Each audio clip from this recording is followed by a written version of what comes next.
our final box from Sweden has arrived.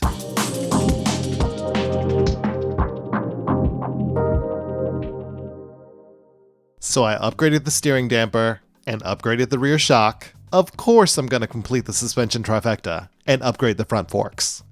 God bless the Swedes. They have given the world IKEA, meatballs, the second most popular vodka, and ABBA, but most importantly to us motorcyclists, the world's best suspension.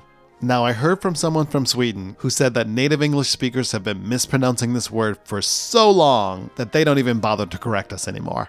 But if you're curious, they actually pronounce it. And welcome to Öhlins, and welcome to Öhlins, and welcome to Öhlins, Öhlins, Öhlins, Öhlins, Öhlins, Öhlins. Like the rear shock, they will build them to order, so it takes a while to get to you, because they will ask you what your weight is, what kind of riding you do, and then they'll build you a completely custom set of forks. From the time I ordered them to the time they arrived, took about 2 months, so you will have to be patient.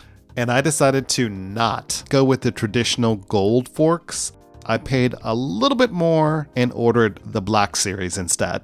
And once I have the bike repainted, I think all these little black accents are going to tie together and the bike is going to look badass. Fingers crossed. And these forks are actually a little bit lighter than the stock ones, and they look and feel better built for sure. The quality is much nicer than the stock Showas. Now, I thought about installing them myself because it's really not that difficult of a job. Unfortunately, I don't have the right stand. I have a fork stand, but you need to lift up the front of the bike, obviously, so you need a triple tree stand if you're going to try to switch them out yourself. So I just decided to pay a shop to do it for me. Obviously, a 0 on the difficulty scale. So can you tell the difference?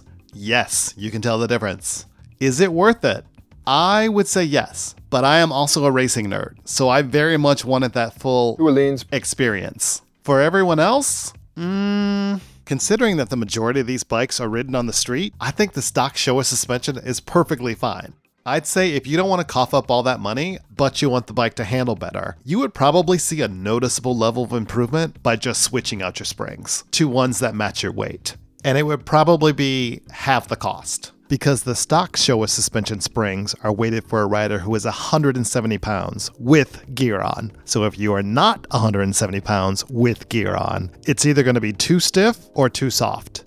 But yeah, if you decide to go all in, it is a definite improvement to the bike's handling. And what really took it to the next level is having it dialed in by someone who knows what they're doing. Thankfully, Dave Moss was in town having one of his suspension clinics at Pro Italia. And in case you don't know, he is one of the top motorcycle suspension tuners in the US. So he will talk about the kind of riding that you do, and then he will dial that suspension in. $75 well spent as far as I'm concerned. So I have no regrets on this mod. In fact, it's one of my favorites I've done because not only does the bike handle better, but also it's something you look down at every day and you think, damn, I feel like a MotoGP racer right now. So it's pretty awesome.